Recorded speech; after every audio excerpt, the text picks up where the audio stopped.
The floodwaters outside Memorial Savannah trembled before a single engine was heard. Then, the gray curtain of the storm tore open as three massive marine armored vehicles smashed through the rising tide, moving in a combat formation reserved for invasions, not hospital driveways. Mud and debris sprayed the glass, blinding the terrified security team, who scrambled to lock the doors. They were too late. A dozen Marines in full tactical gear stormed the lobby, ignoring the screaming chief of surgery. Their major didn't ask for the director. He didn't ask for a doctor. He marched straight to the terrified reception desk and shouted a name that froze the blood of every person in the room. "We need Angel 5. The sky over Savannah had turned a bruised, violent shade of purple, the kind of color that warned of deep-seated fury waiting to unleash itself. It was mid-morning, but the heavy, suffocating blanket of Atlantic humidity made the air feel like wet wool against the skin. Outside the reinforced glass walls of Memorial Savannah Hospital, the city's ancient oaks, usually draped in the lazy elegance of Spanish moss, were whipping frantically in the rising wind. Rain didn't just fall, it hammered against the pavement in sheets, turning the historic cobblestone streets into rushing tributaries of brown sludge. The hostess city of the South was losing its charm to the raw power of a tropical depression that had stalled directly overhead, drowning the world in a relentless, deafening roar. Inside the hospital, however, the chaos was sanitized. The air smelled of industrial antiseptic, floor wax, and the stale, recycled chill of air conditioning working overtime to battle the Georgia heat. Elena Vance sat behind the high counter of the records and triage annex, a small, glass-enclosed fishbowl located just off the main lobby. She was a woman who seemed to disappear into the beige walls of the administrative wing. At 38, Elena possessed a face that was striking, but guarded, with dark hair streaked prematurely with silver, pulled back into a severe, no-nonsense bun. Her eyes were the color of the turbulent sea outside, gray, watchful, and infinitely tired. She wore blue scrubs that were 2 sizes too big, the fabric billowing around her frame in a way that successfully obscured the shape of her body. To the bustling residents and the high-heeled administrators, Elena was just Vance from Records, the slow-moving clerk who handled the digitization of old paper files. They didn't know why she walked with a heavy, uneven gait. They didn't hear the faint, rhythmic whir click that emanated from her left leg with every step she took. It was a sound masked by the squeak of gurneys and the hum of conversation, a mechanical secret hidden beneath the loose fabric of her trousers. "Easy, Buster," Elena whispered, her hand dropping below the desk surface to scratch the soft fur behind a pair of golden ears. Buster, a golden retriever with a coat the color of dark honey and eyes that held a soul-deep empathy, was currently wedged into the small footwell of her desk. He was technically the hospital's therapy dog, wearing a red vest that read, "Here to help," but everyone knew his loyalty belonged to one person. He sat on her left side, pressing his warm, solid ribcage against the carbon fiber and titanium of her prosthetic limb. It was as if he understood that the metal couldn't feel his warmth, so he pressed harder, trying to bridge the gap between flesh and machine. Elena adjusted her position, wincing slightly. The barometric pressure drop was wreaking havoc on her residual limb. The phantom pain was a dull electric throb, a ghost of a shin and ankle that had been buried in the sand of a foreign desert years ago.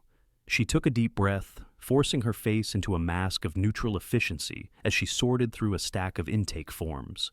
The quiet of the annex was shattered when the double doors swung open.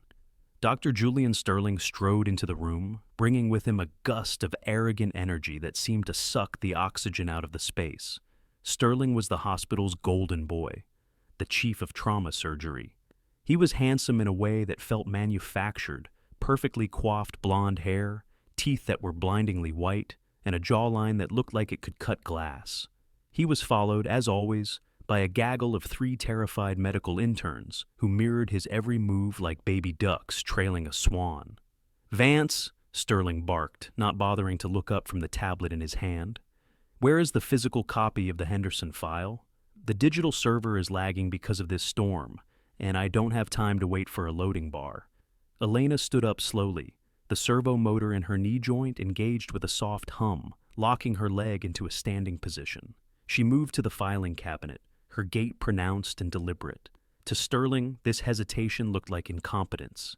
"It is in the third row, doctor," Elena said, her voice a low, raspy contralto that commanded a strange sort of gravity, even if Sterling refused to hear it. "I pulled it earlier, anticipating the server crash." She retrieved the file and walked toward him. Step, whir, step, click. Sterling snatched the folder from her hand before she had even fully extended it. He looked at her then, his blue eyes scanning her from head to toe with a look of undisguised disdain. He didn't see a colleague. He didn't see a human being. He saw a defect. "You're limping more than usual today," Sterling noted, his voice loud enough for the interns to hear. He turned to his students, using the moment as an impromptu lecture. "Observation is key, doctors. Look at her gait.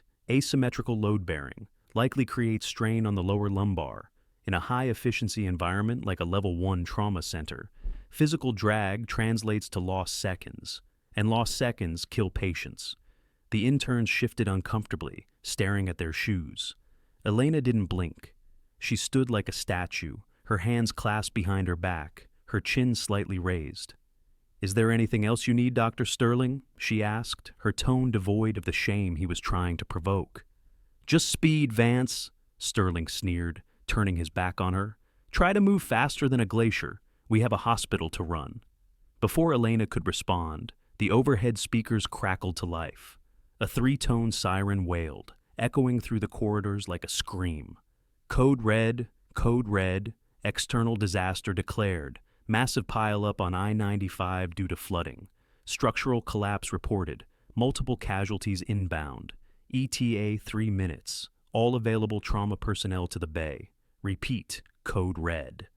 The atmosphere in the room shifted instantly from administrative boredom to electrified panic. The interns' heads snapped up, their eyes widening with adrenaline. "This is it!" Sterling shouted, his face lighting up with the grim excitement of a surgeon about to take the stage. "Move! To the elevators! I want Bay 1 prepped and ready before the first ambulance clears the floodwaters." He sprinted toward the door, his white coat flying behind him like a cape. The interns scrambled after him. Elena moved too. Instinct, honed by years of combat that she kept buried deep in her personnel file, took over. She grabbed the emergency triage kit she kept under her desk, a habit she couldn't break, and whistled sharply for Buster. "Heal!" she commanded. Buster was instantly at her side, his claws clicking on the linoleum as they moved toward the hallway. Elena pushed herself, ignoring the searing pain in her stump. She forced the prosthetic to cycle faster, the hydraulic piston hissing with the effort. Whir, click. She reached the main hallway just as Sterling and his team were piling into the large service elevator. The car was crowded with nurses and equipment, but there was room. There was space near the front. Elena was 20 feet away. She was moving as fast as her mechanical leg would allow, her breath hitching in her chest. "Hold the door!" she called out, her voice cutting through the noise of the siren. Dr. Sterling stood by the control panel. He looked up and saw her. He saw the way she dragged her left leg slightly. He saw the sweat beading on her forehead. He saw the dog running beside her. His hand hovered over the open button. For a second, their eyes locked. Elena expected him to press it. In a crisis, you didn't leave people behind. That was the rule. That was the code. But Sterling didn't press open. His fingers slid over and pressed closed doors. "Take the stairs, Vance!" Sterling yelled, his voice dripping with cruelty as the metal doors began to slide shut. "We need runners, not anchors. You're obsolete hardware, Elena. Just a legacy component slowing down the machine." Elena skidded to a halt just as the doors slammed shut, sealing the elite medical team inside. She stood there, staring at her own reflection in the brushed steel. The insult hung in the air, heavy and suffocating. Obsolete hardware. The hallway was emptying rapidly as staff rushed to their stations. Elena stood alone, the adrenaline souring in her veins. She looked down at her left leg. It was a marvel of engineering, but in this world, in this hospital, it was just a symbol of brokenness. Buster whined softly, nudging her hand with his wet nose. He leaned his entire weight against her leg, as if trying to prop her up. Elena took a shaky breath. She didn't cry. She hadn't cried since the day she woke up in Germany without a foot. She simply adjusted her grip on the trauma kit, her knuckles turning white, Suddenly, the intercom crackled again, but this time it was a direct page. Vance, Elena Vance, report to the basement archives immediately. We have a water breach in the lower levels. Secure the old surgical logs. Repeat, Vance to the basement. It was Sterling's voice on the override. Even on his way to save lives, he had taken the time to banish her to the dark. He was sending her to the dungeon while the heroes went to work. Elena looked at the ceiling, then down at the floor. A flash of lightning illuminated the hallway through a nearby window, casting long, jagged shadows across her face. "Come on, Buster," she whispered, her voice rough with suppressed emotion. "Let's go downstairs. It seems that's where the trash belongs." She turned away from the trauma bay, away from the action, and began the slow, rhythmic descent toward the service stairs. The city was drowning. The hospital was screaming. And Elena Vance, the woman who had once commanded medevac flights under mortar fire, was walking into the silence of the underground, the whir click of her leg counting down the seconds until the world turned upside down. The basement of Memorial Savannah Hospital was a tomb of forgotten things. It smelled of damp concrete, oxidizing paper, and the faint, sweet scent of mold blooming in the dark corners. Down here, the roar of the storm that battered the city above was reduced to a rhythmic subterranean thrumming, a vibration that felt like the earth itself was shivering with a fever. Elena Vance moved through the narrow aisles of the archives, her movements methodical and efficient. The whir-click of her prosthetic leg echoed sharply against the metal shelving units, a lonely metronome in the gloom. She carried a heavy stack of leather-bound surgical logs, moving them from the bottom shelves to the higher racks, just in case the weeping walls turned into a flood. Buster, the golden retriever, trotted close at her heel. His ears were swiveled forward, twitching not at the sound of the rain, but at something else. He stopped suddenly, his nose lifting to the stale air, and let out a sharp, low woof. The fur along his spine stood up, not in aggression, but in a state of high alert. Elena paused, her hand resting on a dusty spine of a ledger from 1994. She felt it through the soles of her shoes before she heard it. It wasn't the sharp crack of thunder or the howling wind. It was a deep, resonating vibration that rattled the fluorescent light fixtures overhead. It was a heavy, churning frequency that she hadn't felt in 7 years, but her body remembered it instantly. "Diesel," she whispered to the empty room. "High torque, heavy displacement." She looked down at Buster. "That's not a truck, boy. That's armor." 3 floors above, the main lobby of Memorial Savannah had dissolved into organized chaos. The triage nurses were overwhelmed with minor injuries from the pileup on the interstate, but the real panic was radiating from the administrative desk. Arthur Pendergast, the hospital administrator, stood by the glass doors, wringing his manicured hands. He was a man of soft edges and expensive suits, a bureaucrat who viewed medicine through the lens of liability insurance and quarterly budgets. He watched with horror as the floodwaters in the parking lot began to churn violently, turning from a stagnant pool into a frothing sea.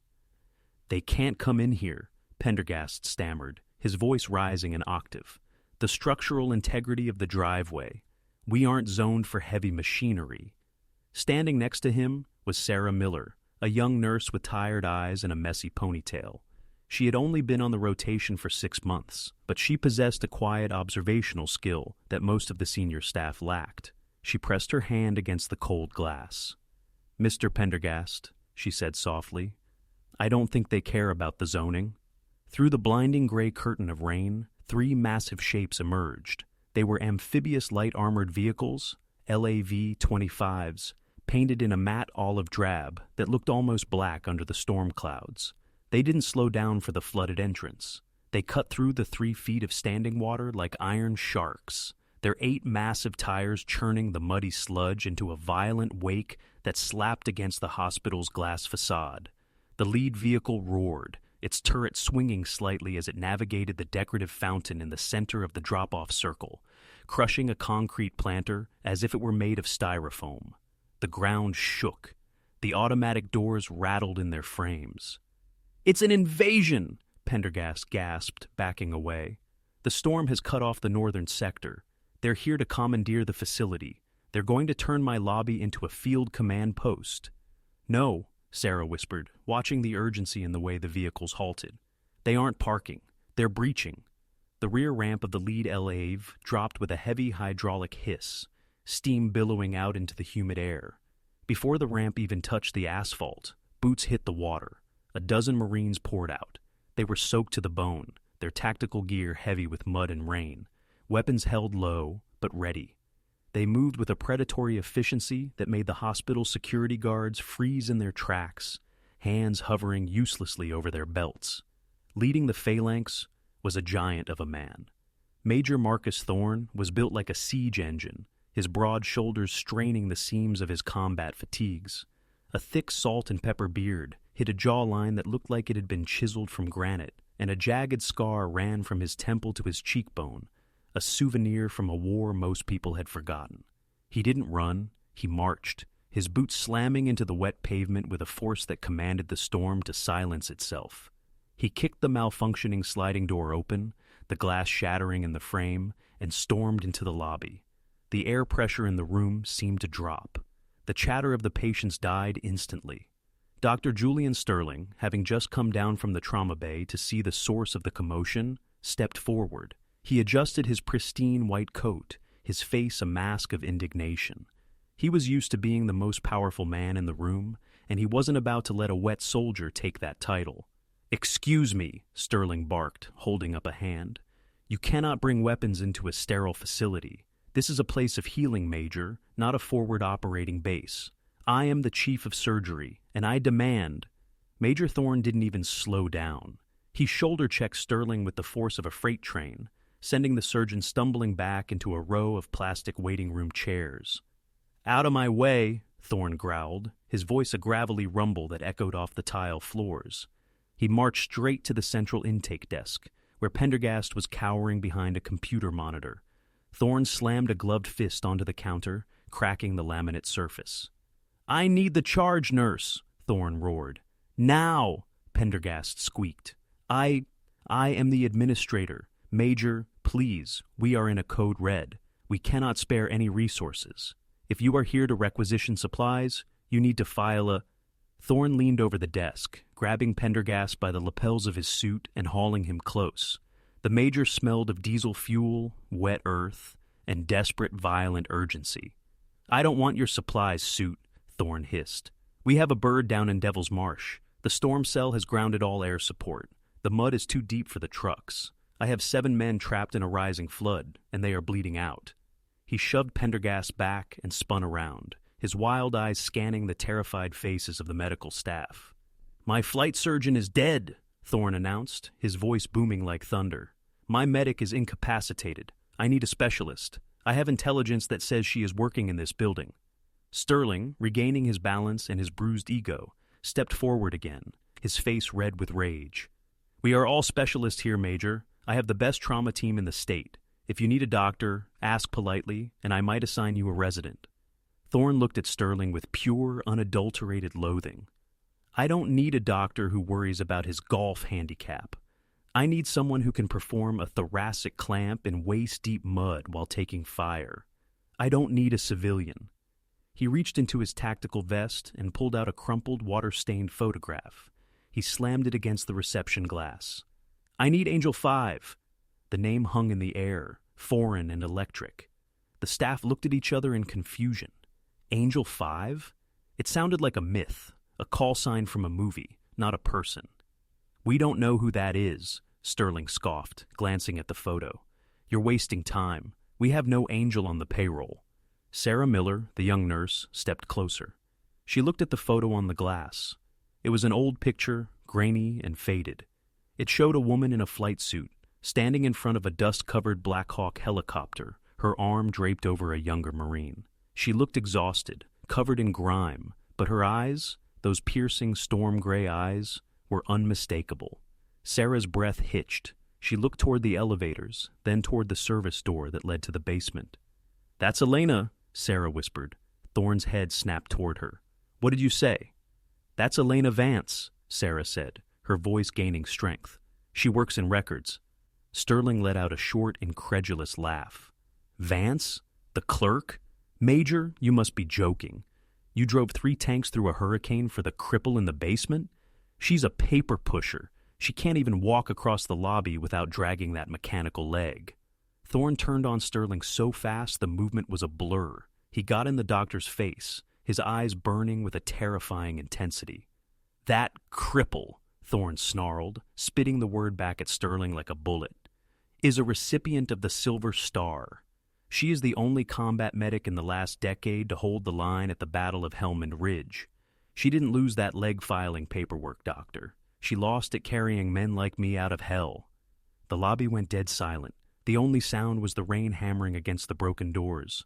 Thorne turned back to Sarah, his expression softening just a fraction. "Where is she?"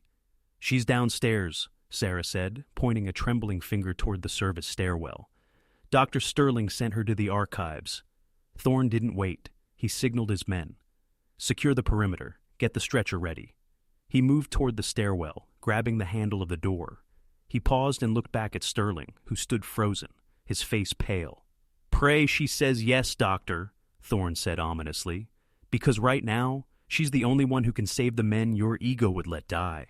He ripped the door open and disappeared into the darkness of the stairwell, the heavy thud of his boots descending into the earth, going down to find the legend buried beneath the bureaucracy. The ascent from the basement archives felt less like a walk and more like a resurrection. Elena Vance climbed the concrete service stairs one deliberate step at a time.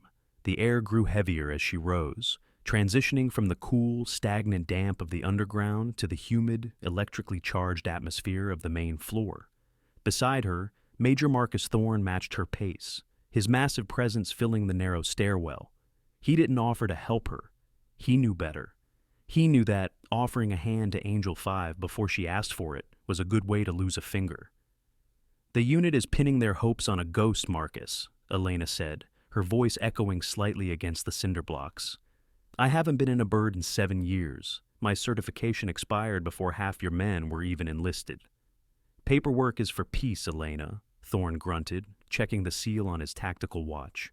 "War doesn't care about your license. Silas is down. He took a piece of shrapnel to the chest. He's drowning in his own blood, and the water is rising. He asked for you, specifically." Elena stopped on the landing. The name hit her like a physical blow. Silas. The man who had pulled her from the wreckage in Kandahar. The man who had taught her that survival wasn't a prize, but a responsibility. Her hand tightened on the railing until her knuckles turned white. "Then let's go get him," she whispered. They burst through the service door and back into the chaos of the lobby. The atmosphere in the room changed instantly. The frantic energy of the nurses and the moans of the injured seemed to dampen, sucked into the vacuum created by the return of the woman from the basement. Dr. Julian Sterling was waiting for them. He stood in the center of the atrium, flanked by hospital security, his arms crossed over his chest in a posture of defiance. "This stops now," Sterling announced, his voice shrill against the rumble of the storm outside. "I have called the police. You cannot simply abduct a member of my staff for a suicide mission. Vance is a civilian employee with a documented disability. If she steps 1 foot out of this building, the liability falls on this hospital, and I will not have my department sued because some cowboy Marine wants to play hero." Elena stepped out from behind Thorne. She looked small in her oversized scrubs, her posture hunched from years of trying to be invisible. But her eyes were different. The dull gray had sharpened into cold steel. "I'm resigning, Julian," she said calmly. "Effective immediately." "You can't resign in the middle of a code red," Sterling sputtered, stepping forward to block her path. "And you certainly can't go out there. Look at you. You're limping. You're weak. You are a liability, Vance." Thorne growled and took a step toward the doctor, but Elena held up a hand to stop him. She looked past Sterling to the entrance, where the sliding doors had been smashed open. Standing in the rain, framed by the jagged glass, was a new figure.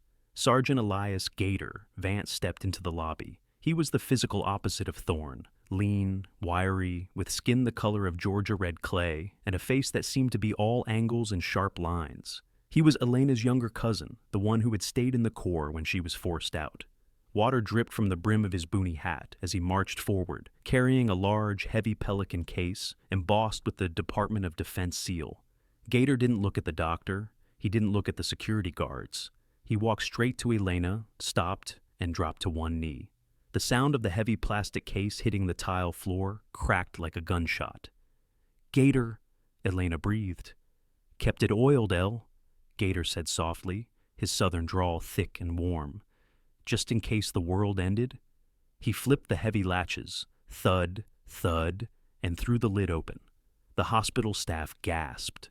Inside the case, nestled in the custom-cut black foam, lay a flight suit of deep olive drab, a tactical vest rigged with trauma shears and tourniquets, and a helmet with a night vision mount. But the centerpiece of the case was the prosthetic. It wasn't the fleshy, plastic-covered limb Elena wore to blend in. It was a piece of violent art, a high-activity Blade Runner leg, constructed from matte black carbon fiber. It curved like the talon of a predatory bird, designed not for standing still, but for sprinting, jumping, and absorbing the shock of a combat drop.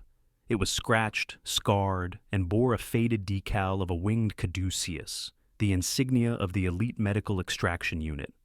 "Nurse Miller!" Elena called out. Her voice had changed. The raspy whisper was gone, replaced by the clipped, authoritative tone of an officer. "I need a privacy screen, now." Sarah Miller scrambled to pull a rolling blue curtain around Elena and the case. The lobby fell into a stunned silence. From behind the curtain, there were sounds of movement, the rustle of fabric, the heavy thunk of a boot hitting the floor, and the distinct, high-pitched mechanical whine of a high-performance hydraulic joint engaging. Sterling stood paralyzed, staring at the blue curtain. "This is ridiculous," he muttered, though his voice lacked its usual venom. "She's playing dress-up." The curtain was ripped back. The woman who stepped out was not the records clerk. Elena stood at her full height, the slouch gone. The flight suit hugged her frame, revealing a muscular physique honed by years of private, desperate training. The oversized scrubs lay in a pile on the floor, discarded like a chrysalis. But all eyes were on her left leg. The carbon fiber blade gleamed under the emergency lights. It looked dangerous. It looked fast. The scars on the carbon weave matched the scars on the skin of her thigh, a map of violence that she now wore openly. Elena adjusted the strap of her helmet and took a step. Clack, hiss. The sound was different now, sharper, aggressive. She moved with a predatory grace, the spring-loaded limb propelling her forward with an energy that made the security guards instinctively step back. She whistled, a sharp two-tone command. Buster, who had been watching from the desk, barked once and trotted to her side. He didn't heel at her knee like a therapy dog. He moved to her left flank, his body tense and ready, transforming instantly from a pet to a working asset. "What are you doing with the dog?" Sterling shouted, finding his voice again. "You can't take a therapy animal into a combat zone. That is against every regulation in the book." Elena paused at the shattered doors. The wind whipped her hair, which she had loosened from its bun to fit under the flight comm's headset.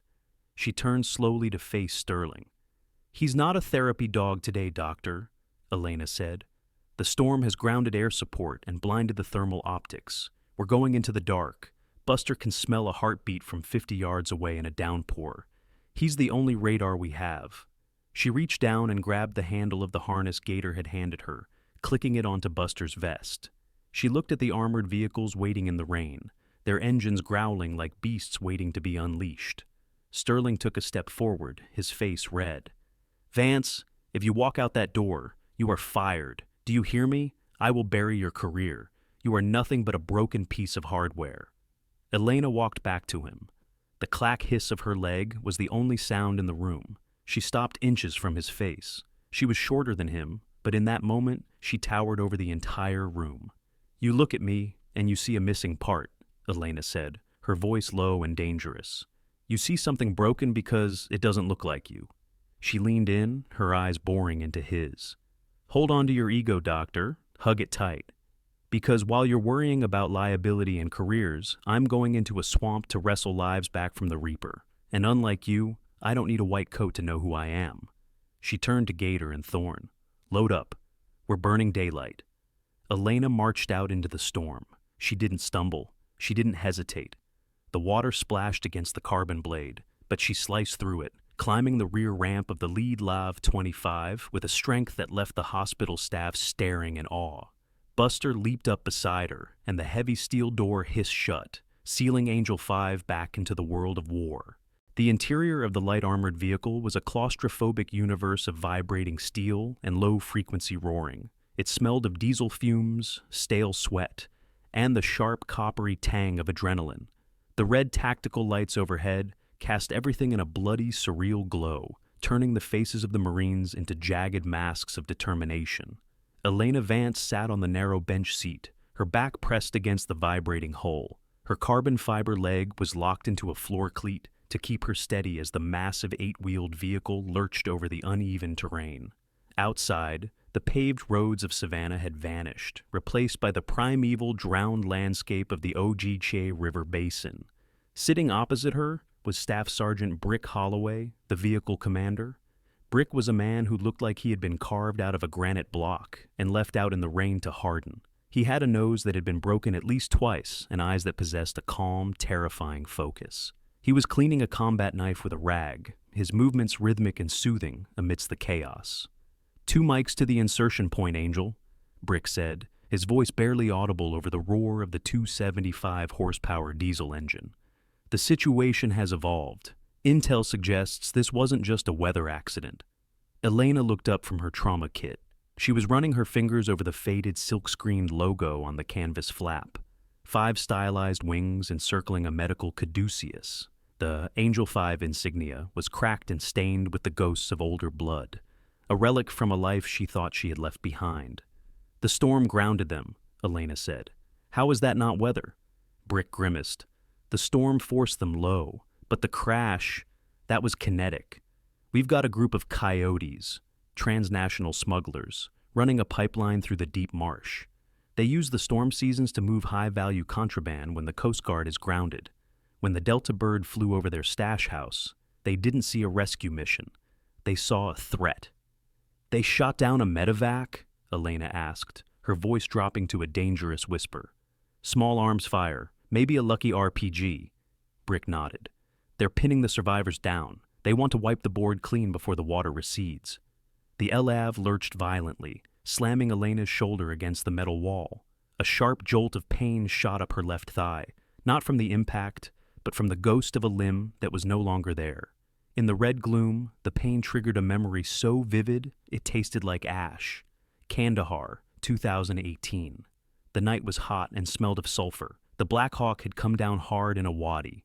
Elena remembered the screaming, not hers, but the young private, a kid named Miller, who couldn't have been more than 19. He was pinned under the crushed tail boom, fuel leaking onto his chest. The fire was creeping closer, a living orange beast devouring the dry scrub. She remembered the decision. It hadn't been heroic. It had been mathematical. There wasn't time to dig him out and save herself. She had wedged her left leg under the fuselage to create a fulcrum, heaving with every ounce of strength she possessed. She felt the bones snap, a wet, sickening crunch that vibrated up her spine. But the boom shifted. Miller scrambled free. She didn't. When the fuel tank ignited, she was still trapped. She had tied a tourniquet around her own thigh while the heat blistered her face, trading a foot for a life. In the cold logic of the battlefield, she had always considered it a fair bargain. "Angel, you with us?" Brick's voice snapped her back to the present. Elena blinked, pushing the memory back into its box. She checked the seal on a bag of lyophilized plasma. "I'm here," she said, "just checking the inventory." Suddenly the LAV groaned to a halt. The engine revved, a high-pitched whine of strain, but the vehicle didn't move. The tires spun uselessly, churning mud and water against the hull. "We're high-centered," the driver yelled from the front compartment. "Obstruction ahead, massive timber." "Clear it," Brick ordered. "I can't, Sarge. It's a wall of oak. The storm brought down the whole canopy." Elena stood up, the carbon blade of her leg striking the metal floor with a resolute clack. She moved to the rear hatch and peered through the small, armored vision block. The view was a nightmare. The Devil's Marsh lived up to its name. The ancient live oaks of Georgia, usually majestic with their drapes of Spanish moss, looked like drowned giants. The storm had uprooted 3 massive trees, their trunks as wide as cars, crisscrossing the only navigable path. It was an impassable barricade of wet wood and tangled roots. Beyond the blockade, about 200 yards through the swirling gray mist and torrential rain, A faint, flickering orange glow pulsed against the darkness. "The Osprey," Elena whispered. "She's burning." "We have to winch the logs," Brick said, slamming his hand against the bulkhead. "It'll take 40 minutes, maybe an hour." "Silas doesn't have an hour," Elena said, turning from the viewport. "He has a sucking chest wound, if he's even alive." She turned to her cousin, Gator, who was checking the action on his rifle. "Gator, stay with the lav. Cover the winch team. Keep the coyotes' heads down." "El, what are you doing?" Gator asked, his eyes widening. "I'm walking," Elena said. "You can't walk that," Brick protested. "The water is moving at 5 knots. The ground is a soup of roots and sinkholes. A healthy Marine would break an ankle in 10 yards. You'll be swept away." Elena looked at him, her sea-gray eyes hard as flint. "That's why I'm going. Flesh rots, bone breaks. This," she tapped the carbon fiber blade of her prosthetic, "doesn't get tired, it doesn't cramp, and it doesn't feel pain. I'm the only one who can navigate the debris field without getting snagged." She whistled once, sharp. Buster, who had been huddled under the bench seat, stood up instantly. He shook his golden coat, his tail giving a single, disciplined wag. He looked at Elena, waiting. "Open the ramp," Elena commanded. Brick hesitated, then nodded to the driver. "Drop it." The heavy steel ramp hissed downward, and the storm rushed in. The wind howled, carrying the scent of ozone and burning plastic. The floodwaters surged against the lip of the ramp, dark and churning, filled with debris. Elena stepped out. The water rose instantly to her waist, cold and heavy.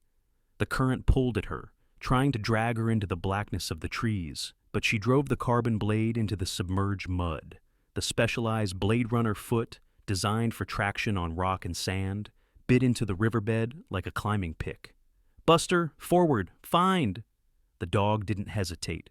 He launched himself from the ramp with a splash, his powerful paws churning the water. He kept his nose high, sniffing the air for the scent of blood and smoke, acting as a living compass in the blinding rain. Elena followed him into the abyss.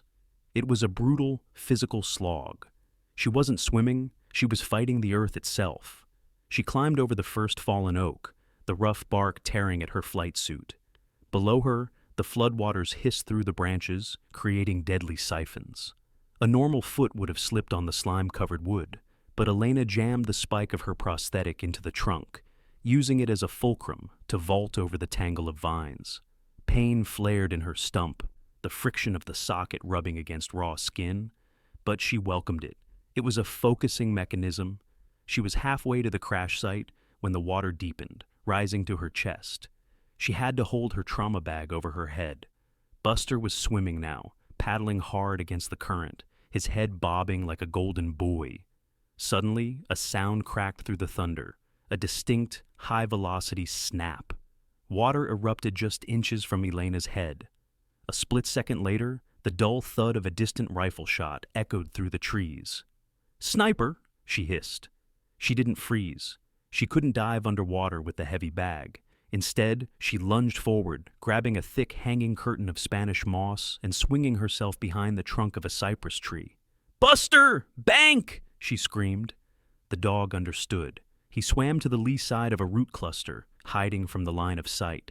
Elena pressed her back against the wood, breathing hard. The coyotes were watching the crash site. They were waiting for a rescue team. Behind her, she heard the heavy rhythmic thump, thump, thump of the LAV's 25mm chain gun opening up. Brick was laying down suppressing fire, shredding the canopy above the smugglers' heads to buy her time. Elena looked at the burning glow of the Osprey, now only 50 yards away. She could see the silhouette of the broken fuselage. "I'm coming, Silas," she whispered into the rain. She pushed off the tree, abandoning caution. She moved with a terrifying, jagged grace, her mechanical legs slicing through the water, a winged shadow refusing to be grounded by the mud or the bullets. She wasn't just a nurse anymore. The storm had washed that identity away. Angel 5 had returned to the field. The wreckage of the CV-22 Osprey lay like a broken, prehistoric bird in the black throat of the swamp. One tilt rotor was buried deep in the mire, twisted into a jagged sculpture of steel, while the other pointed toward the weeping sky like an accusing finger. Smoke, thick and smelling of burnt hydraulic fluid and melting plastic, fought against the torrential rain, creating a low-hanging fog that clung to the water. Elena Vance dragged herself over the final embankment of twisted metal. Her flight suit was heavy with water, and her carbon fiber leg was caked in mud, but she moved with a relentless mechanical rhythm. She reached the rear ramp, which hung open like a broken jaw, and hauled herself into the dark, tilted interior of the fuselage. "Don't shoot! Medic inbound! Angel 5 is on deck!" she screamed, her voice cracking over the roar of the storm. A beam of light cut through the gloom, trembling violently. Behind the flashlight crouched Corporal James Jimmy Beck. He was a young soldier, barely 20 years old, with a face that was a mask of mud and terror. His helmet was gone, revealing matted blonde hair plastered to his forehead. He gripped an M4 carbine with white-knuckled desperation, his eyes wide and dilated, staring at Elena as if she were a hallucination born of the lightning. "Ma'am," James stammered, the weapon wavering in his hands. They said a legend was coming, but you're alone." "I'm all you need, Corporal," Elena snapped, batting the barrel of his rifle away from her chest. She slid down the slick metal floor to where the casualties were huddled. "Where is Silas?" James lowered the light, his hand shaking so hard the beam danced across the bulkheads. He pointed toward the cockpit. There, propped against a buckled structural rib, was Colonel Silas Vance. He was a man whose presence usually filled a room, a legend of the Delta Force with a chest full of medals and a heart of iron. But now he looked small. His skin was the color of wet ash. A jagged piece of the Osprey's aluminum airframe, roughly the size of a bayonet, was buried deep in his upper right chest. Every time he tried to breathe, a sickening, wet whistling sound emerged from the wound, a tension pneumothorax. "Lenny," Silas rasped, his eyelids fluttering. A crimson bubble formed at the corner of his mouth. You always did like a dramatic entrance." "Shut up, Silas. Save your breath for living," Elena ordered. She dropped to her knees beside him. The tilt of the aircraft made it hard to balance, so she drove the spike of her carbon blade into a groove in the floor, locking herself into a stable tripod. She turned to James. The young corporal was spiraling. He was hyperventilating, his gaze darting between the open ramp and the dying colonel. He was on the verge of dropping the light and curling into a ball. If she didn't give him a purpose, he would break, and she would be operating in the dark. "Corporal, look at me!" Elena barked. James flinched, his eyes snapping to hers. "Buster is exhausted," Elena said, pointing to the golden retriever who had collapsed near the entrance, panting heavily. "He swam the whole way. I need you to guard him. I need you to sit right there, hold this tactical light steady on the colonel's chest, and keep one hand on Buster's collar. If he growls, you tell me. You are his partner now. Can you do that, or do I need to find a real soldier?" The challenge pierced through the boy's panic. He wiped his face with a muddy sleeve, his jaw tightening. "I've got him, ma'am," James whispered. "I won't let the light move." He sat down, bracing his back against a crate, and pulled Buster close. The dog, sensing the boy's fear, leaned into him, his solid warmth acting as a physical anchor for the soldier's fraying nerves.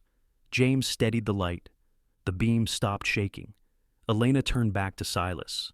The situation was catastrophic. The metal shard had acted as a one-way valve. Air was entering his chest cavity, but couldn't escape.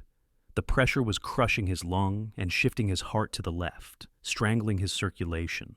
His neck veins were distended, bulging like ropes against his throat. "I have to pull the shard and seal the wound, Silas," Elena said, her hands moving with a blur of speed as she ripped open Velcro pouches. "But your airway is collapsing from the internal swelling. I can't intubate you. I'm going to have to cut." Silas nodded weakly, his eyes rolling back. He was fading. Suddenly, the hull of the Osprey rang out like a bell. Ping, ping, thud. "Contact!" James screamed. The flashlight beam danced wildly for a second before he forced it back onto Silas. Bullets from the smugglers' rifles were punching through the thin aluminum skin of the aircraft. The coyotes were closing in, emboldened by the darkness and the silence of the crash site. They weren't aiming for a fight. They were firing blindly into the fuselage to ensure there were no witnesses left to identify them. "Stay down, James. Keep that light on his neck," Elena commanded. Another round punched through the wall inches from her head, sending a spray of sparks and insulation raining down on them. Elena didn't flinch. She didn't duck. Instead, she leaned forward, draping her upper body over Silas. Her broad shoulders and the Kevlar of her tactical vest became a human shield, protecting the vulnerable man beneath her. She felt a sharp sting as a fragment of glass grazed her shoulder, but she locked it away. Her world had narrowed down to the 3 inches of skin on Silas's throat. With a steady hand, she palpated the cricothyroid membrane, the soft spot in the throat. Lightning flashed outside, illuminating the grim determination on her face, turning her sea-gray eyes into pools of mercury. She took a scalpel from her kit. "Hold him, James!" Silas buckled as she made the incision.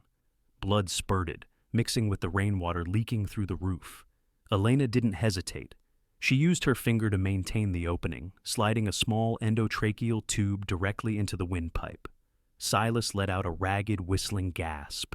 His chest heaved. The sound of air entering his lungs was the sweetest music Elena had ever heard. "Airway is patent," she whispered. But the danger wasn't over. A heavy thud shook the aircraft, a boot on the wing. A smuggler had climbed onto the fuselage. James let out a sob of terror, but he didn't move. He kept his hand on Buster and the light on Silas. Buster let out a bone-chilling snarl, his teeth bared at the ceiling. "Focus, James! On the light!" Elena yelled over the gunfire. She grabbed the metal shard buried in Silas's chest. This was the moment of truth. If she pulled it and couldn't seal the hole instantly, the pressure change would kill him. She prepped a large occlusive dressing, an Asherman chest seal. "On 3, Silas. 1, 2... She yanked the metal. A spray of dark blood hit her flight suit. Silas's back arched in agony. Elena slammed the chest seal over the wound, the adhesive biting into his wet skin. She then took a large gauge needle and plunged it into his second intercostal space. Hiss! A rush of escaping air signaled the release of the lethal pressure. The distended veins in Silas's neck began to flatten. His chest rose and fell in a jagged but sustainable rhythm. His color, though still pale, lost the terrifying blue tint of death. Elena collapsed back onto her haunches, her chest heaving. Her olive-drab suit was stained a deep, dark crimson. She looked at James. The boy was crying silently, tears streaming through the mud on his face, but the light was still perfectly centered on the colonel. "You did it, James," Elena said softly, reaching out to squeeze the boy's shoulder. "You held the line."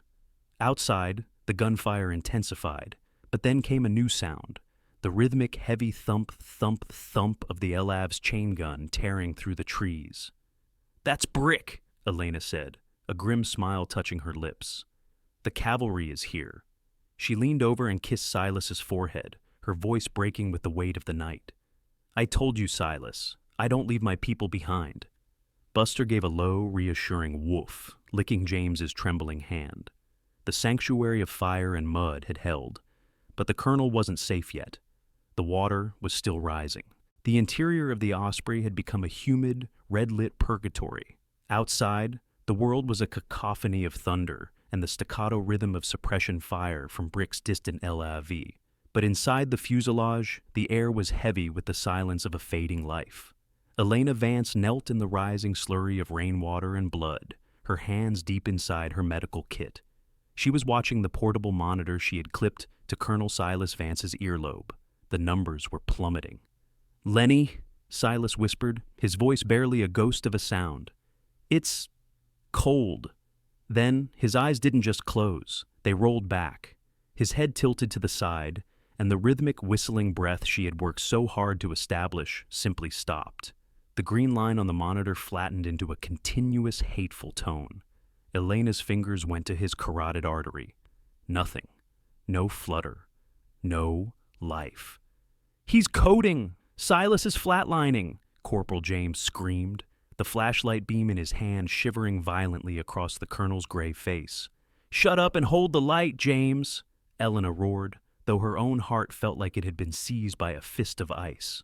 She didn't start standard CPR. She knew Silas's body was an empty vessel. He had bled out into his abdomen from internal ruptures caused by the crash. Pumping a heart with no fluid was like trying to prime a dry pump. It was futile. "I need to perform a reboa," she muttered to herself, her voice a low, frantic prayer. "I have to shut off the blood flow to the lower half of his body. It's the only way to save his brain." She pulled a specialized catheter from her bag, a resuscitative endovascular balloon, occlusion of the aorta device. It was a piece of equipment usually reserved for the most advanced trauma bays, a last-ditch effort to stop massive internal hemorrhage. To attempt it in a vibrating, sinking helicopter in a swamp was bordering on insanity. "James, listen to me," Elena said, her voice cutting through the panic. "I am going to insert a balloon into his femoral artery in the groin. I'm going to float it up to his aorta and inflate it. It will stop the bleeding below his waist and force all the remaining blood to his heart and brain. Do you understand?" "Yes. Yes, ma'am," James stammered. As Elena tore open Silas's trousers to access the femoral site, a sharp, jagged snarl erupted from the rear of the aircraft.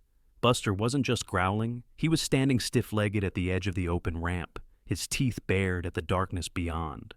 "They're at the hatch!" James cried, his panic returning. He looked toward the shadow of a man moving through the rain, just 30 feet away. A coyote smuggler, raising a shotgun toward the medical bay. "James, look at me!" Elena didn't look up from Silas's groin. She was already palpating the artery, needle in hand. "You are the only thing between this surgery and the Reaper. Do not let them in. Trust Buster. If he barks, you fire. Do your job so I can do mine. Fight for him, James." The boy's breath hitched. He looked at Buster, standing fearless in the face of the enemy, and then at the dying colonel. Something in the boy's soul, brittle and frightened, suddenly forged into steel.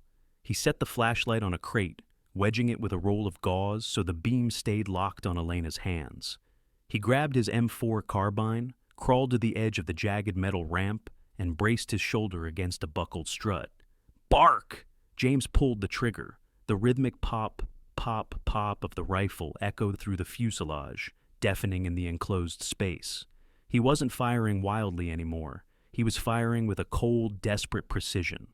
"Stay back!" James screamed into the storm. "Stay away from my colonel!" Elena ignored the gunfire. She ignored the smell of cordite that burned her nose. She felt the pop as the needle entered the femoral artery. A small spray of dark blood confirmed she was in. She slid the guide wire up, measuring the distance by memory and touch. She was operating in a world of shadows, her sea-gray eyes narrow, with a focus that bordered on the divine. "Come on, Silas!" she hissed through clenched teeth. "Don't you dare leave me in this hole!" She fed the catheter over the wire, pushing it up into zone 1 of the aorta, just above the diaphragm. She grabbed a syringe of saline and attached it to the port. "Inflating," she whispered. She pushed the plunger. Inside Silas's body, the small balloon expanded, acting as an internal dam. It completely blocked the blood flow to his legs and abdomen, preserving the precious few liters remaining for his heart and brain. "Aorta occluded," she said, checking the time. They had minutes before the lack of blood flow killed his kidneys and legs, but it bought them time. But Silas was still. The monitor clipped to his ear remained a flat line. Elena began manual chest compressions. She leaned over him, her carbon fiber limb grinding into the metal floor for leverage. 1, 2, 3. The aircraft groaned under the wind. 4, 5, 6. "Come on," she sobbed, the first tear of the night carving a clean path through the mud on her cheek. "Fight, damn you!" His chest compressed under her hands, but there was no resistance. He was slipping away. The ghost of the man who had raised her when the world turned its back was fading into the gray. She leaned down, her lips inches from his ear, whispering a secret held for 20 years. "Don't you dare quit on me, you stubborn old soldier," she whispered, her voice breaking.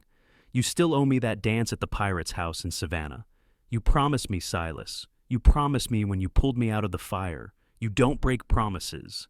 She gave one final desperate thrust against his sternum, putting every ounce of her soul into the movement. Beep! Elena froze. Beep! Beep! A jagged spike appeared on the green monitor. Then another. A faint, thready pulse fluttered beneath her fingers at his neck. It was weak, irregular, and desperate, but it was there. "I have a rhythm!" she screamed, looking up at the ceiling. "James, I have a rhythm!" James let out a triumphant shout, hosing down the tree line with a final burst of fire that sent the smugglers scurrying back into the depths of the marsh. "They're running, ma'am! We drove them back!" At that exact moment, the sky above the Osprey didn't just rain, it exploded. The deafening rhythmic whop whop whop of twin-rotor heavy lift engines drowned out the storm. Powerful searchlights, tens of thousands of lumens strong, pierced through the Spanish moss, turning the black swamp into a blinding midday sun. The wind from the rotors flattened the sawgrass and whipped the water into a frenzy. Elena shielded Silas's face with her hand as a massive MH-47 Chinook hovered just above the tree line. A voice crackled over the emergency radio frequency on Elena's vest. "Angel 5, this is Dagger 1-1. The cavalry is on the rope. Hold your position, sis. We're coming to take you home." Elena looked up. Leaning out of the side door of the hovering giant was Captain Elias Viper Vance. He was Elena's younger brother, a Delta Force pilot with the same stormy eyes and a reckless grin hidden behind a flight visor. He gave a thumbs up, a gesture of pure salvation. 4 ropes dropped from the belly of the Chinook. Dark shapes, fast roping with terrifying speed, hit the water around the wreckage. These were the Delta reinforcements, men who moved with a lethal, silent grace even in a flood. They fanned out instantly, securing the perimeter with a wall of laser sights and suppressed rifles. Elena slumped back against the vibrating wall of the Osprey. Her hands were covered in the blood of the man she loved like a father. The Reboa balloon was holding. The thin crimson line had not been breached. She looked down at Silas. His eyes were still closed, but his chest was rising and falling on its own. Buster limped over, exhausted, and rested his heavy head on her lap. His tail gave a single, weary wag against the metal floor. Elena buried her face in his wet fur, her body shaking with the release of adrenaline. "We're going home, Silas," she whispered into the golden fur. "We're going home." The storm had finally broken, leaving behind a sky the color of a fresh bruise that slowly bled into a brilliant, defiant crimson as the sun clawed its way over the Atlantic horizon. Savannah emerged from the deluge transformed. The historic squares were turned into shallow, reflective pools, and the Spanish moss draped over the oaks dripped with silver beads.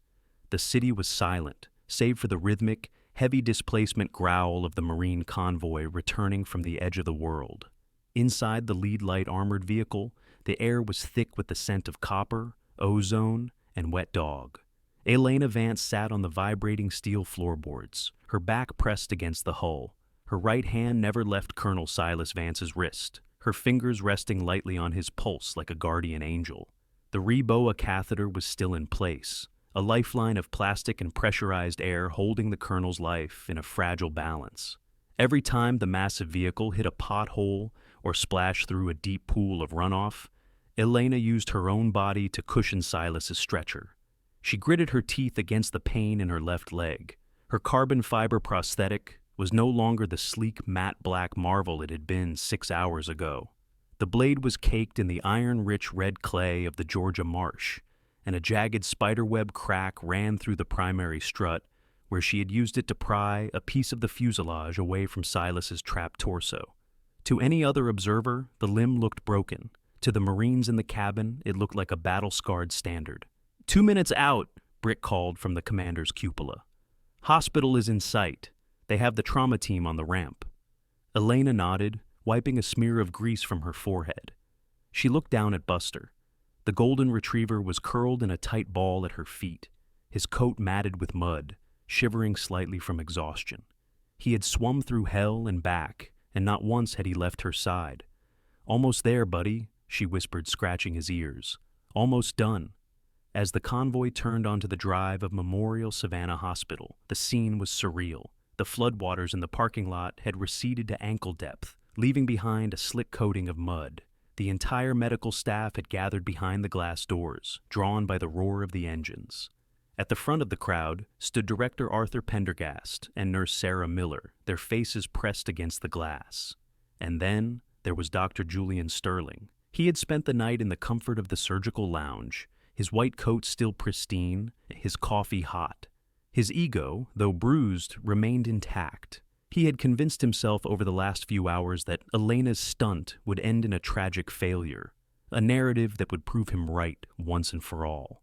He stood with a clipboard in hand, ready to document the errors, ready to reclaim his hospital from the chaos. The lead LAV-25 didn't stop at the ambulance bay.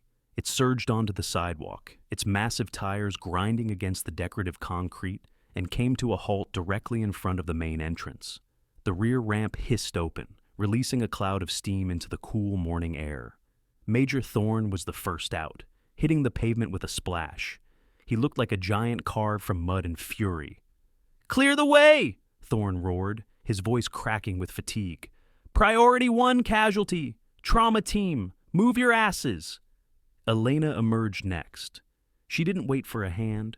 She stepped off the ramp, her carbon blade striking the pavement with a sharp, resonant clack.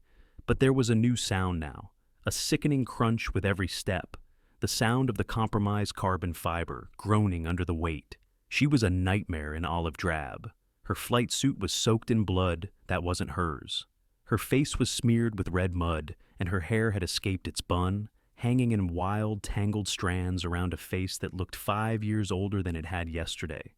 But her eyes, those sea-gray eyes, were burning with a cold, terrifying clarity. Behind her, 4 Delta operators, including her brother Viper and her cousin Gator, bore Silas's stretcher. They moved in perfect synchronization, their faces grim, their tactical gear rattling softly. Sterling stepped forward as they breached the lobby doors. He held his clipboard like a shield, his voice rehearsed and sharp. "Vance!" Sterling called out, his voice cutting through the lobby. "I see you've returned. I have the disciplinary paperwork ready for unauthorized use of hospital resources. But first, as chief of surgery, I will take over the patient. You are relieved of duty. Step aside before you cause more damage." He reached out, intending to grab the rail of the stretcher. He stopped mid-motion. The Delta operators didn't just walk past him. They stopped. They set the stretcher down gently on a waiting gurney. Then, as one, the 12 most dangerous men in the state of Georgia turned their backs on the chief of surgery. They faced the woman in the muddy flight suit. In a synchronized movement that echoed through the vast, silent lobby, they brought their muddy hands to their brows in a crisp, sharp salute. It wasn't a salute for a nurse. It wasn't a salute for a civilian. It was a salute for a commander. Sterling's mouth hung open. He looked from the mud-stained woman to the elite soldiers honoring her. He looked at Major Thorne, who stood at attention with tears mixing with the rain on his face. The realization hit Sterling like a physical blow. The woman he had called obsolete hardware, the woman he had sent to the basement to rot, was the heart of this brotherhood. He wasn't looking at a records clerk. He was looking at a legend. Elena didn't acknowledge the salute with a gesture. She simply nodded, a slow, solemn acceptance of their respect. She limped towards Sterling. Every step was a struggle, the crunch of her leg getting louder. She stopped in his personal space. The smell of the swamp, of sweat, of diesel, and of raw survival overwhelmed the doctor's expensive cologne. She reached into her thigh pocket and pulled out a jagged piece of waterproof paper, a field medical card she had written in the dark, using Silas's own blood as ink when her pen had failed in the rain. She shoved the bloody paper into the front pocket of his pristine white lab coat, staining the fabric red. "Colonel Silas Vance," Elena said, her voice a low, raspy command that brooked no argument. "Aortic occlusion at Zone 1 via reboa. Tension pneumothorax relieved. Cricothyrotomy performed at 0400. He is stable, but fragile." She leaned in, her eyes boring into his stunned blue eyes. "He needs a vascular surgeon who doesn't shake, Julian. He needs 10 units of O negative, and he needs a bypass in the next 20 minutes. Do not remove the balloon until you are ready to clamp." Sterling stammered, his hands shaking as he touched the bloody note in his pocket. I can... The protocol says..." "Forget the protocol," Elena hissed. "Finish what I started. Save him, or I will make sure the only thing you ever perform surgery on again is a medical textbook. Do you understand me?" Sterling looked at the bloody card, then at Major Thorne, who was looming behind Elena like a vengeful god. The surgeon nodded once, a quick, jerky motion. The arrogance had evaporated, leaving behind only fear and a sudden crushing sense of his own inadequacy. I understand, Sterling whispered. Bay 1, move him now. As the trauma team whisked Silas away, the frantic energy of the lobby began to subside. The machine of the hospital took over, the beeping of monitors and the shouting of orders replacing the roar of the engines. Elena stood alone in the center of the lobby. The adrenaline that had sustained her for the last 12 hours began to evaporate, leaving behind a crushing, leaden weight. The world started to spin at the edges. She turned to see Sarah Miller standing nearby, tears streaming down her face. Sarah wasn't looking at the soldiers. She was looking at Elena with a mixture of heartbreak and awe. Sarah, Elena whispered, her voice fading. I'm here, Elena, Sarah said, rushing forward. What do you need? A gurney? Pain meds? Elena shook her head weakly. She pointed a trembling finger down at her feet.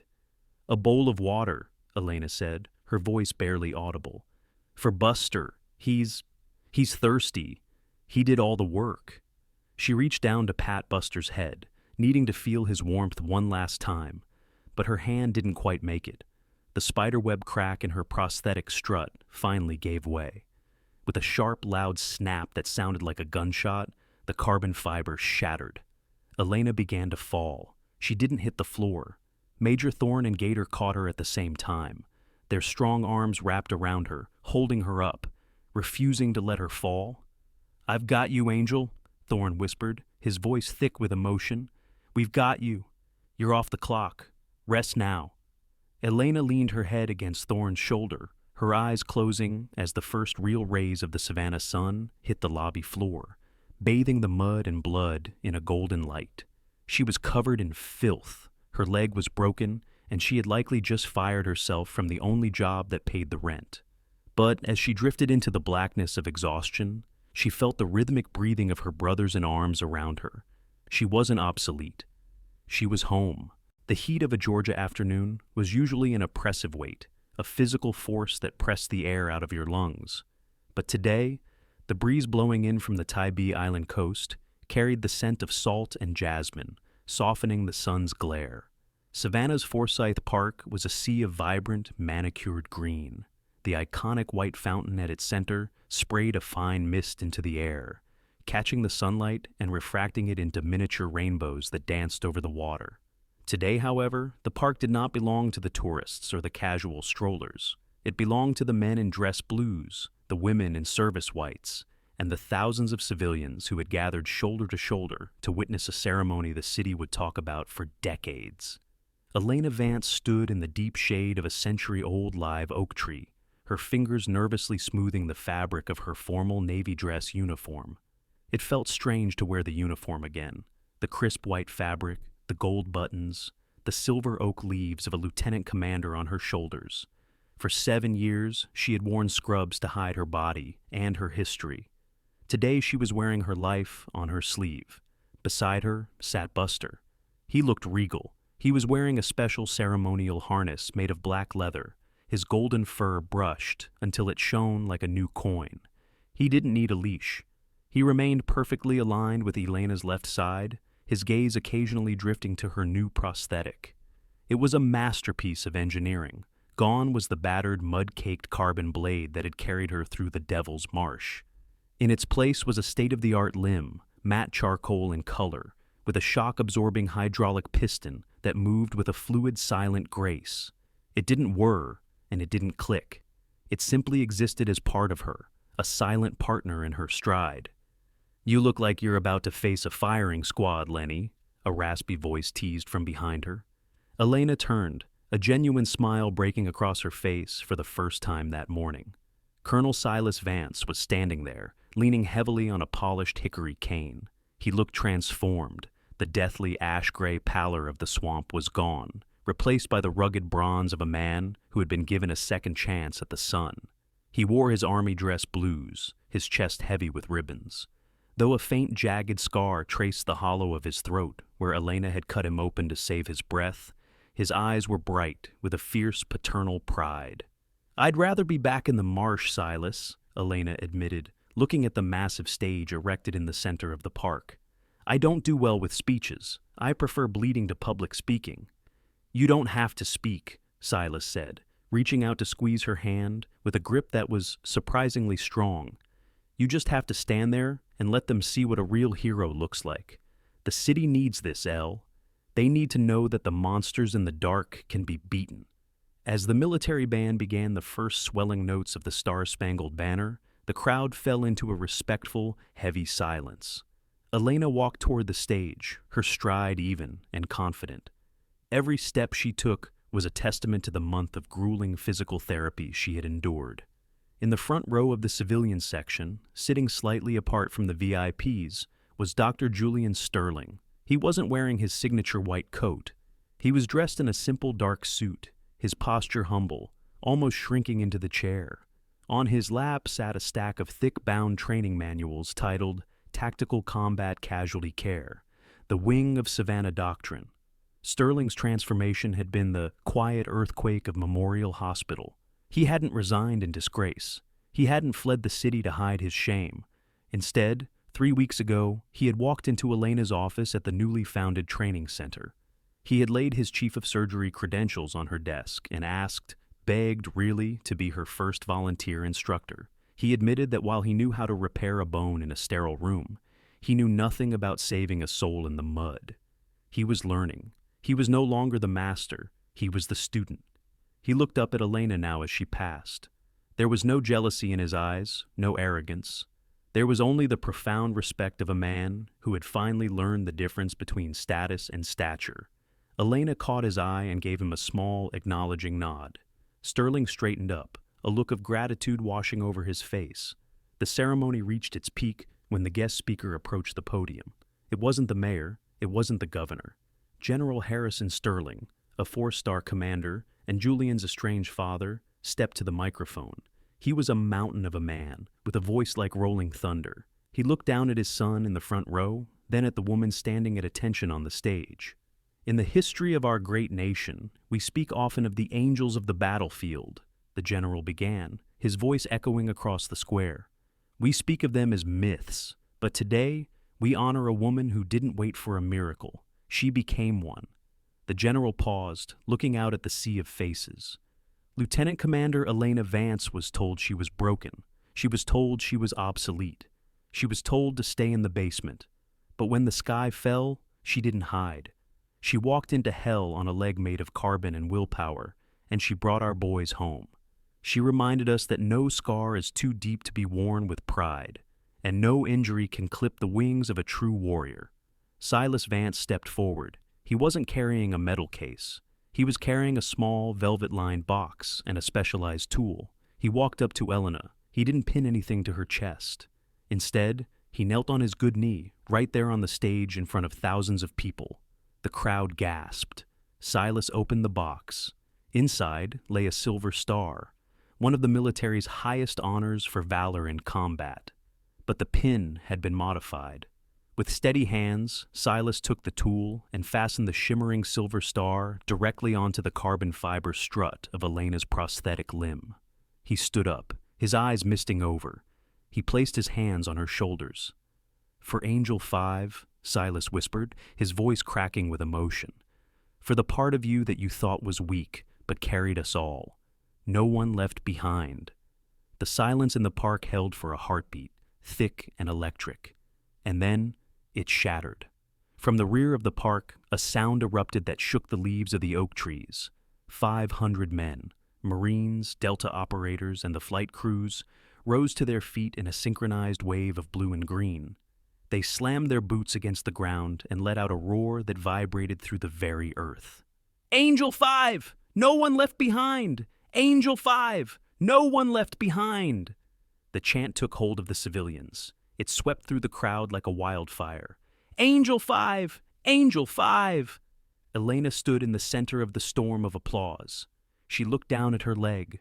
The silver star caught the Georgia sun, flashing brilliantly against the matte charcoal. She looked down at Buster, who let out a joyful bark, his tail thumping a rhythm against the stage floor. She looked at the horizon, where the Savannah River met the sea. For the first time in 7 years, the ghosts of Kandahar were quiet. The phantom pain was gone. She wasn't a records clerk hiding in the dark. She wasn't a cripple apologizing for her existence. She was the winged shadow of Savannah. As the ceremony ended, Elena walked down the steps of the stage. Reporters surged forward, microphones raised, but she ignored them. She walked straight to where Corporal James Beck was standing with his parents. The young soldier, now wearing a Purple Heart, hugged her tight, burying his face in her shoulder. "You taught me how to breathe, ma'am," James whispered. Elena pulled back, smiling at him. "No, James," she said, looking at the star on her leg and then at the team surrounding her. "We taught each other how to stand." The legend of Angel 5 didn't end that day in the park. It simply took flight, carried on the wind of a city that finally knew the name of its guardian. The story of Elena Vance reminds us that our greatest strengths are often found in the very places where we have been broken. In our daily lives, we all face moments where we feel overlooked, undervalued, or like we are just not enough. We all have scars, whether they are visible like Elena's or hidden deep inside. But remember this: a scar is not a sign of weakness. It is evidence that you fought, that you survived, and that you are still standing. True worth is not measured by titles, perfection, or what others say about you. It is measured by your willingness to show up when the storm hits and to keep moving forward, no matter the pain. Like the carbon blade that carried Elena through the marsh, your resilience is forged in the fire. Never let the world tell you that you are obsolete. You are necessary, you are strong, and you have a purpose. If the legend of Angel 5 and her journey from the basement to the battlefield touched your heart today, please like this video to honor the quiet heroes in your own life. Share this story with a friend or family member who might be going through a hard time and needs to know they can still fly. And if you want to hear more powerful stories of courage, redemption, and the unbreakable American spirit, please subscribe to our channel and click the notification bell so you never miss a rescue. Heavenly Father, we thank you for the breath in our lungs and the strength to stand, even when our legs are weary. We ask your special blessing upon every person listening to this story today. For those who are walking through their own dark valleys, provide them with a light. Comfort those who feel discarded, and remind them that in your eyes, they are never forgotten and never left behind. Grant us the courage to face our storms with faith, the loyalty to stand by our loved ones, and the heart to serve others before ourselves. May your grace be the wind beneath our wings. If you believe that God can turn our broken pieces into a masterpiece, please write Amen in the comments below. God bless you all.